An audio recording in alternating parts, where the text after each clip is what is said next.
that must be exterminated to bring about the full flowering of the totalitarian utopia. Okay, pause. Let's go back to that picture. Now let's go forward. Let's go forward, because I want to show you the idol. All totalitarian visions of society as garden define parts of the social habitat as human weeds. Like all other weeds, they must be segregated, contained, prevented from spreading, removed and kept outside the society boundaries. If all these means prove insufficient, they must be killed. That's us. But removing the weeds is only one part of the totalitarian religious movement. The remaining citizens must be turned into totalitarian true believers, who inwardly assent to a life of strict conformity and obedience to authority. For in totalitarianism, they basically saying hail Satan. Compliance is not enough. Like all fanatical religions, totalitarian movements seek to control the innermost thoughts of its followers. Okay. Referring to Mussolini's fascist dictatorship in Italy, Giovanni Amendola explained, "It's been going on for years. Fascism did not so much aim to govern Italy as to monopolize the control of Italian consciences. The possession of power is not enough for fascism. It needs to possess the private conscience of all its citizens. It demands the conversion of Italians. Fascism makes the same claims as a religion. It does not promise happiness to those who do not convert." Okay, when it says that word conversion, that also reminds me of how basically this place wants you to convert into a microchip era. They want to interlock with you in your DNA. They want to hack you. They want to be able to control your consciousness. Right? So totalitarianism, technocracy, socialism, and capitalism, and communism, I remember I told you about the isms, all seek to control power over your mind and brain. And then, your freedom, your physical freedoms. You want that? All for the sake of convenience? You want people controlling how you think, reading your thoughts, like you a robot, puppeteering you like you fucking Pinocchio? Who want that? In pursuit of this totalitarian religious transformation, various proselytizing methods are used. Two of these are demagogy and pedagogy, the former being the spreading of state propaganda through art, literature, music, plays, and festival. Yeah. Let's get to the sacrificing of your kids. Because we seen this already. Wait till we get to the idol. Yeah, there we go. There you go. Granted, that picture right there. Look at this picture. I have a video coming out in the Vatican.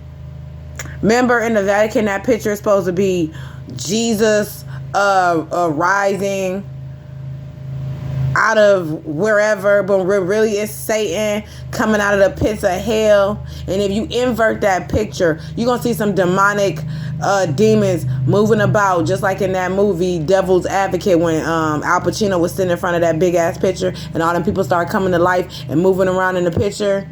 And then it went back to being normal. But for a brief second, Keanu Reeves could see the real picture, and it was moving, and it was very much alive, and it was people trapped in there in their souls. Okay, well, that thing in the Vatican where that demonic reptilian-looking demon is coming out of the pits of hell, that's their God. And if you take a mirror and you introvert that picture so you can see all sides of it, it's going to look like this. And you're going to see the Baphomet in the middle coming out. I'm gonna show y'all that video. I got that video of that picture of that demon at the Vatican. Operate the state machinery, and the more the world descends into chaos. Totalitarianism. All right, bam. This my picture right here. All right, back in the Bible days, people would sacrifice their kids to Moloch and Baal.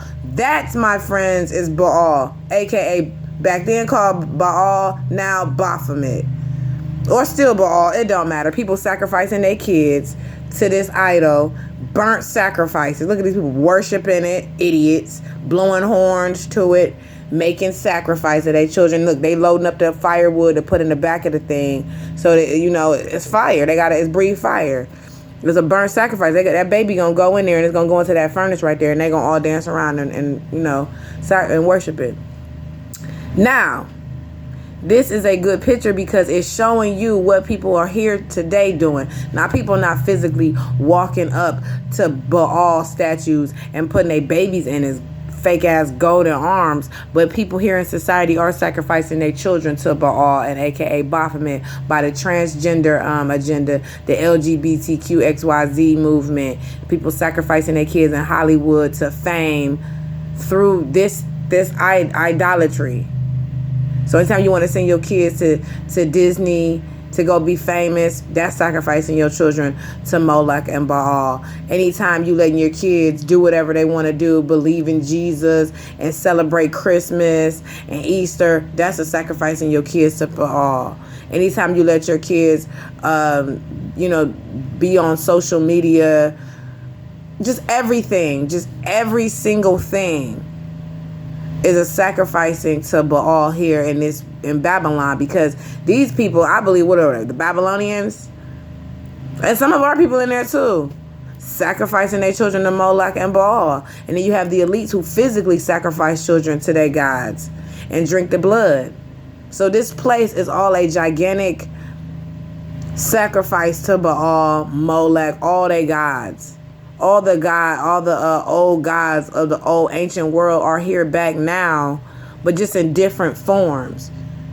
It's not going to look like this, like it did then. This is going to be upgraded. It's got a technological upgrade on how to sacrifice now. Selling your soul ain't literally just writing in a whole real life contract. You can sell your soul multiple ways. You can sell your soul through flesh farms. You can sell your soul through OnlyFans, online selling your soul. You can sell your soul a million different ways. Going against your moral code, your ethics, going against the Most High's words and laws, breaking moral laws inside of you. That's also a way to sell your soul. So there's many ways to sell your soul and sacrifice your kids here in America, aka Babylon. Not just, you know, like the ancient times where they really physically was getting down there doing it. Now you doing it multiple ways. Be avoided at all costs. But sadly, this religion is seeing a modern day revival. Politicians and others in positions of global power are vocal about their desire to remake, rebuild, or Sleepy reset Joe. the world. And the masses are expected to obey and to love the new society that is being forced upon them. Dance. If obedience does not come voluntarily, while he's sitting there with the big chicken, then force is being used with an alarming y'all all frequency. dancing for carrots. They want to be our shepherds, but that requires us to be sheep, warns Thomas Sowell. In these times of tyranny, we each face a choice. Accept the false gods of the state and allow the totalitarians to lead us into what Alexander Solzhenitsyn calls the land of smothered opportunities, or resist. There is but one choice, to rise to the task of the age. In the mid-20th century, Carl Jung watched the religion of totalitarianism sweep across Europe, and his words serve as a call to action for all who see the perils we face. Where are the superior minds, capable of reflection, today? If they exist at all, nobody heeds them. Instead, there is a general running amok, a universal fatality against whose compelling sway the individual is powerless to defend himself. And yet this collective phenomenon is the fault of the individual as well, for nations are made up of individuals. Therefore, the individual must consider by what means he can counter the evil. What are some tactics we can use to counter this evil? We can stop allowing our children to be indoctrinated with totalitarian ideas. See? We can ostracize people who blindly obey the immoral